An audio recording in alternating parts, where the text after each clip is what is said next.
इसके बाद हम लोग प्रश्नावली 5.1 के प्रश्न क्रमांक 4 के चौथे क्वेश्चन को करेंगे। इसमें भी हमें ज्ञात करना है कि दी गई श्रेणी एक समांतर श्रेणी है या नहीं, और यदि यह समांतर श्रेणी है तो इसके आगे के 3 पद भी हमें ज्ञात करना है। तो आइए सबसे पहले हम लिखेंगे दी हुई श्रेणी, क्योंकि हमें मालूम नहीं है कि ये समांतर है कि नहीं, तो इसलिए हम लिखते हैं दी हुई श्रेणी। तो इसको लिखने के बाद यहाँ पर आपको देखना है पहले नंबर पर जो लिखा है ये प्रथम पद कहलाता है। तो हम इसको लिख लेते हैं प्रथम पद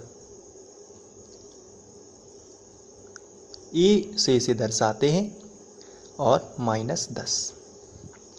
इसके बाद हम सार्व अंतर निकालेंगे। तो इसके पहले मैंने जो भी कराया है उसमें हमने D1, D2 और D3 से किया है। तो बहुत ही सिंपल है, आप सबसे पहले D1 निकाल लीजिए, फिर D2 निकाल लीजिए और इसके बाद D3 निकाल लीजिए। D1 कैसे आता है मैंने आपको बताया है, दूसरे नंबर के पद में से आपको पहले नंबर का पद घटा देना है। दूसरे नंबर का पद कितना है? -6। चूँकि घटाना है तो आप माइनस लगा दीजिए, और घटाना क्या है तो आंसर है पहले नंबर का पद। तो पहले नंबर का पद क्या है? -10। तो ऐसा आपको कर देना है। बराबर के नीचे बराबर लगाना है, -6 ज्यों का त्यों, माइनस माइनस का प्लस हो जाएगा और यहाँ पर ये 10 ज्यों का त्यों। अब प्लस का 10 है और माइनस का 6 है, तो प्लस का 4 बच जाएगा। क्योंकि धन की संख्या बड़ी है इसलिए 4 आपको यहाँ पर लिखना पड़ेगा। वो प्लस का ही माना जाता है, जब कोई भी चिन्ह ना लगा हो तो वो प्लस का ही माना जाता है। इसके बाद हम D2 निकाल लेते हैं। D2 क्या है? तो आंसर है तीसरे नंबर के पद में से दूसरे नंबर का पद आपको घटाना है, तो आप D2 निकाल लेंगे। तो चलिए घटाते हैं। तीसरे नंबर का पद कितना है? -2।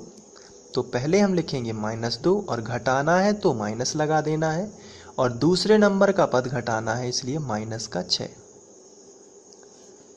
तो घटाते हैं,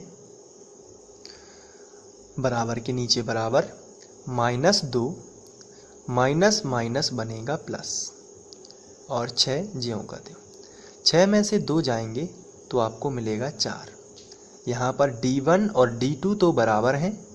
चेक कर लेते हैं क्या D3 भी बराबर होगा।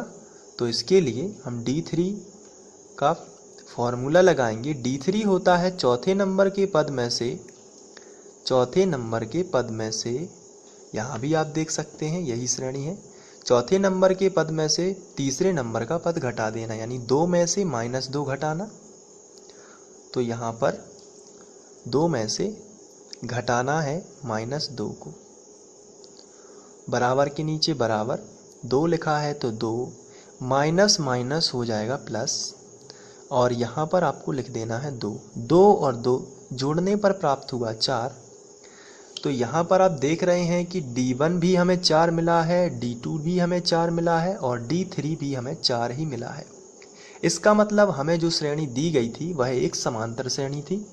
तो यहाँ पर लिखना है आपको, यहाँ D1 बराबर है D2 बराबर है D3 के, ये तीनों ही बराबर हैं। इसलिए दी हुई श्रेणी या दी गई श्रेणी एक समांतर श्रेणी है।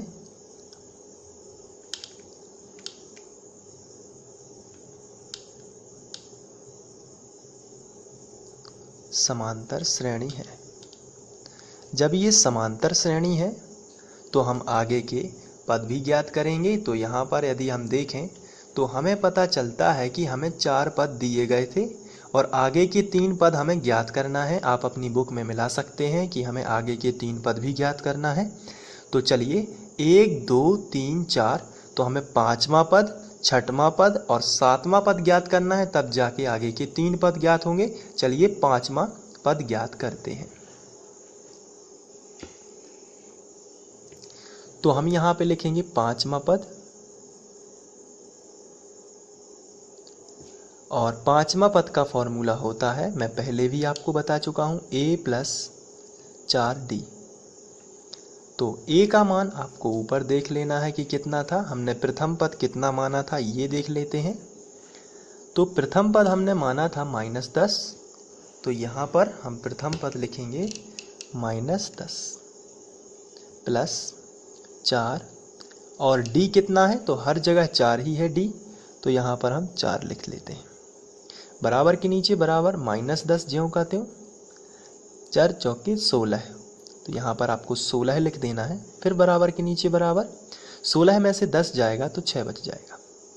ये है पाँचवा पद। अब आपको छठवां पद भी निकाल लेना है, तो यहाँ पर आपको लिखना है छठवां पद। ये होता है a + 5d, बराबर के नीचे बराबर, a का मान यहाँ से देख लेते हैं -10 ही है, प्लस है तो प्लस 5, और d का मान 4 ही है, यहाँ से आप देख सकते हैं 4 ही है। बराबर के नीचे बराबर, -10 ज्यों का त्यों प्लस ज्यों का त्यों, 5 चौके 20, 20 में से 10 जाएगा तो आपके पास बचेगा केवल 10। तो छठवां पद आपको मिला 10। अब हम सातवां पद और निकाल लेते हैं।